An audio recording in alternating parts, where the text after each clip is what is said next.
Salve, berjumpa kembali dengan saya pada Regi hari ini, hari Minggu tanggal 15 Maret 2026. Hari Minggu Prapaskah keempat. Mari saudara-saudaraku yang terkasih di pagi yang cerah ini, kembali kita mengucap syukur di dalam doa kepada Tuhan Allah kita. Dan juga jangan lupa berilah senyuman dan sapaan kepada sesama kita. Kita awali perenungan pagi hari ini dengan tanda kemenangan kita dalam nama Bapa dan Putra dan Roh Kudus. Amin. Beralih dari kegelapan menjadi terang. Bacaan liturgi hari ini diambil dari kitab pertama Samuel 16 ayat 1b, dilanjutkan ayat 6 sampai dengan 7, dan dilanjutkan ayat 10 sampai dengan 13a.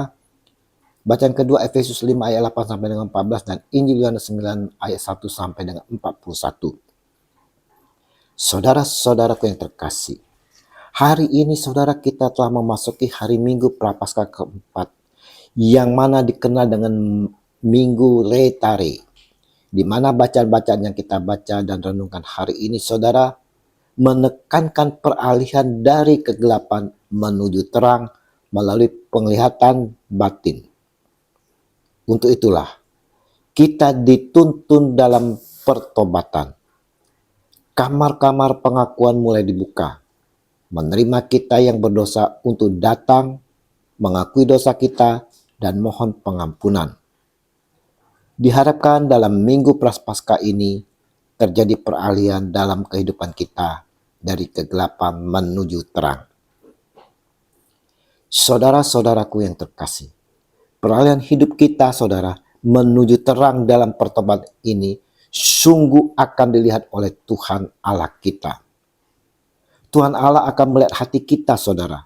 Hati kita yang sungguh, bukan rupa atau penampilan kita.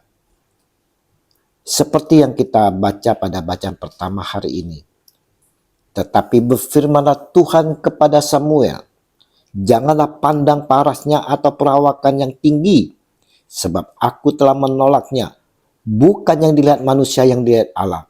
Manusia melihat apa yang di depan mata, tetapi Tuhan melihat hati. 1 Samuel 16 ayat 7.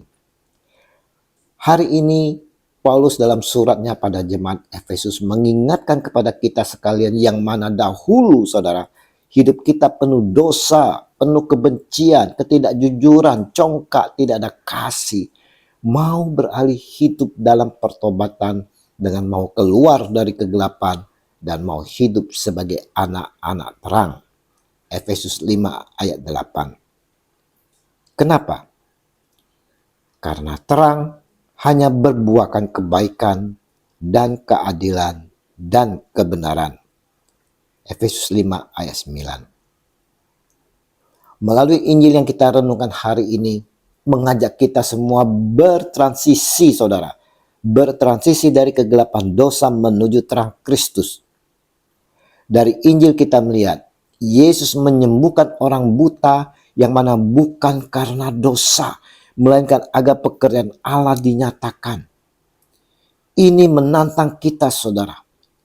Apakah kita merasa sudah melihat seperti orang Farisi atau sadar buta rohani dan butuh penyembuhan Yesus? Ingat, kebutaan sejak lahir tidak selalu karena dosa, tetapi kesempatan bagi kuasa Allah dinyatakan. Prapaskah ini adalah waktu untuk kita merenungkan. Apakah saya masih memiliki titik buta rohani? Apakah saya mengalami kebutaan, buta fisik atau buta rohani? Bagaimana keterbatasan kita bisa menjadi jalan kemuliaan Tuhan? Hari ini saudara-saudaraku yang terkasih, Yesus mau membuka mata hati kita agar kita dapat melihat terang sesungguhnya saudara dan mengikutinya.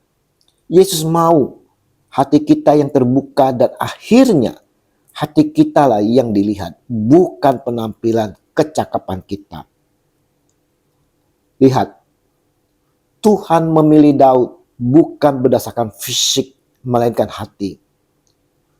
Untuk itu di masa Prapaskah ini saudaraku yang terkasih, kita semua diajak memperbaiki sikap hati bukan sekedar tampilan luar atau pencitraan saudara. Dan tidak cepat menghakimi orang lain. Apakah saya masih sering menilai orang lain hanya dari penampilan atau kesalahan masa lalunya? Sudahkah saya melepaskan kegelapan, egois, dosa, kecongkakan, dendam, kebencian, dan membiarkan cahaya Kristus menuntun hidup saya? Mari saudara-saudaraku yang terkasih, melalui hari Minggu Prapaskah keempat ini, kita mau mempersiapkan hati saudara, mau datang kepada Tuhan, memasuki kamar-kamar pengakuan untuk pertobatan dan mohon pengampunan darinya. Kita mau terjadi perahlian dalam kehidupan kita, dari kegelapan menuju terang. Biarlah Tuhan Allah boleh melihat hati kita seperti yang dikehendakinya. Dan akhirnya saudara, kita bisa menjadi saksi-saksinya seperti orang buta yang telah disembuhkan pergi untuk bersaksi. Kemuliaan kepada Bapa dan Putra dan Roh Kudus, seperti pada permulaan, sekarang, selalu, dan sepanjang segala abad. Amin. Dalam nama Bapa dan Putra dan Roh Kudus. Amin. Selamat berhari Minggu. Mari kita persiapkan hati bersama keluarga untuk menyambut Tuhan kita dalam perayaan Ekaristi. Dan terimalah perutusan karena kita diutus. Shalom.